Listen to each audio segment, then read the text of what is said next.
Alright mga bossing, magandang umaga mga bossing for today's video. So meron tayong dumating na Ace na Smart Android TV. So ito na po yung 2024 latest model nila na 32 inches. Okay? So siya po ay naka ISDB na mga bossing na naman. So ibig sabihin po na ISDB ay naka digital receiver na siya, digital broadcasting. So International Service Digital Broadcasting Television. Okay. So correct nyo na lang kung mali, pero yan po ay naka-digital na. So hindi nyo na kailangan gamitan ng TV Plus for the box. So ang kailangan nyo lang dyan mga bossing, kung gusto nyo gamitin yung local channel nya, kailangan nyo gumamit ng ganyan, digital antenna. Okay, o kung wala naman kayong ganyan, pwede po kayong gumamit ng antenna ng TV Plus for the box nyo. Ilalagay nyo lang sa likod nya. Okay. So ito pong si Ace na 32, siya po ay naka-eye protect na mga bossing. Eye protector pro, so naka anti-radiation na yan at naka Android 12. Okay, ulitin ko. Naka digital, naka eye protect anti-radiation, naka Android 12 at naka Bluetooth na mga bossing. Okay. So naka tempered glass na rin yan mga bossing ah. Ayan o, double glass, naka tempered glass na rin. Okay. So, pwede nyo yung kunin ng cash or installment dito kay Kakalbo Appliance Center. Located po ako sa Barangay Anos, Los Baños, Laguna. Okay, so ang benta ko po na dito sa tindahan ay 8,499. Yun po ang benta ko dito sa tindahan. 8,499 cash. Pwede rin pong installment kay home credit. Siyempre, pag pinick up yan dito, may discount pa yan. At, eto na ang actual natin, mga bossing. Okay.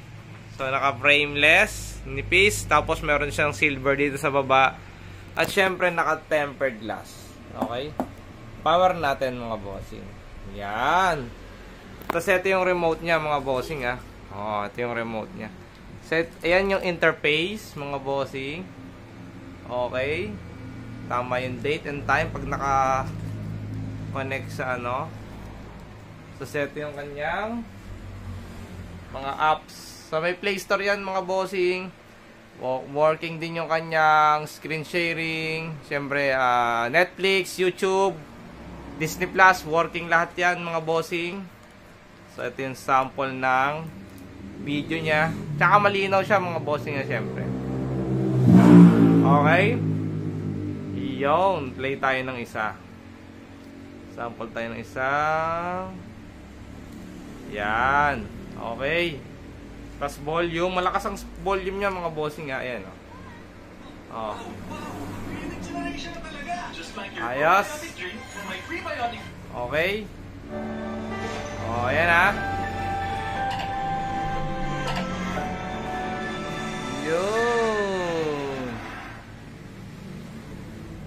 Yun o, napakalinaw. Ang linaw mga bossing. Oh.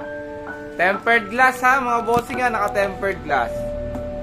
Siyempre, meron na siyang HDMI 3, dalawang USB input, auxiliary, may LAN port na rin siya. Ano pa ba? So, yun lang. Antenna, siyempre. Okay? Tapos, pwede nyo siyang lagyan ng wall bracket. Pero dito sa tindahan, mga bossing, yung 8,499, may free wall bracket na yon. Okay? So, ayan po yung ating Ace na latest model. Okay, pakita ko sa inyo mga bossing na nakaano siya. So, dito nyo makikita kung siya yung latest model, syempre. Punta ka sa settings para makita mo kung legit na yan na yung pinaka-latest niya. Makikita mo dyan na naka-Bluetooth dapat. Ayun o, Bluetooth niya, yung icon. Tapos, dito sa system information, pakita ko sa inyo yung kanyang ayan, internal memory na 8GB at 1GB yung RAM, 12 Android 12, bago firmware version 2024. Okay? So yan yung latest ni Ace. Alright mga kalbo, maraming salamat po sa patuloy na sumusuporta at sa mga nag-subscribe kay Kakalbo Vlogs. Located po ako sa Barangay Anos, Los Baños, Laguna. Shoutout po sa inyong lahat mga bossing ko. Alright. Yan, yung ating Ace. Okay. 1 year warranty mga bossing ha.